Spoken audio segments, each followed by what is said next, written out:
Просто да, бомбы, соответственно, мы не можем запустить, а запись информации.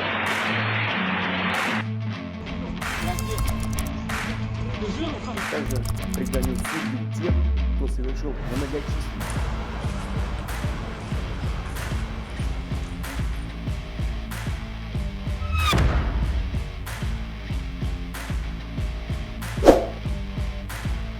지난 2일 러시아 상트페테르부르크의 한 카페에서 폭발 사고가 나기 직전 26세의 여성 다리아 트레포바가 상자 하나를 들고 입구로 들어가는 모습이 외부 CCTV에 담겼습니다.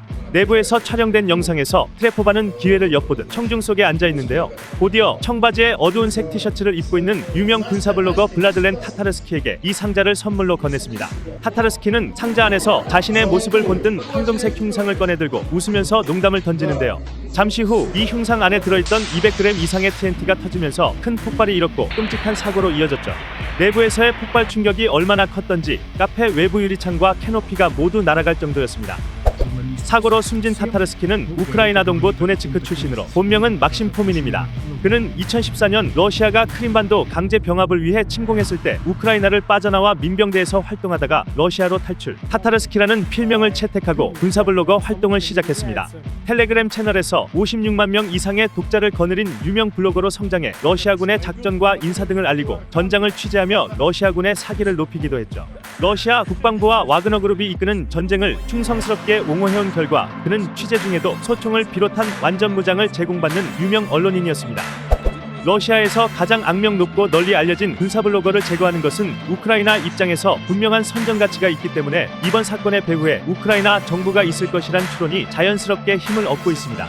사건 발생 후 우즈베키스탄으로 도주하기 위해 남편 친구의 집에 은신하던 트레포바는 현지 수사당국에 의해 체포돼 조사받고 있는데요. 러시아 정보기관인 연방보안국이 공개한 영상에서 트레포바는 한숨을 쉬며 폭발한 석고상을 내가 가지고 왔다고 시인하기도 했습니다. 러시아 연방수사위원회는 잠정 조사 결과를 토대로 이번 사건을 살인에서 테러 행위로 변경한다고 밝히는 한편 이번 테러가 우크라이나 영토에서 모의됐다고 밝혔습니다. 러시아 국가반테러위원회는 이번 공격은 반부패재단의 도움을 받은 우크라이나 정보기관에 의해 계획됐다고 증거를 제시하지 않은 채 주장했는데요. 반부패재단은 푸틴 대통령의 최대 정적인 알렉세이 나발리가 러시아 고위 관료들의 비리를 폭로하기 위해 지난 2011년 설립한 단체입니다.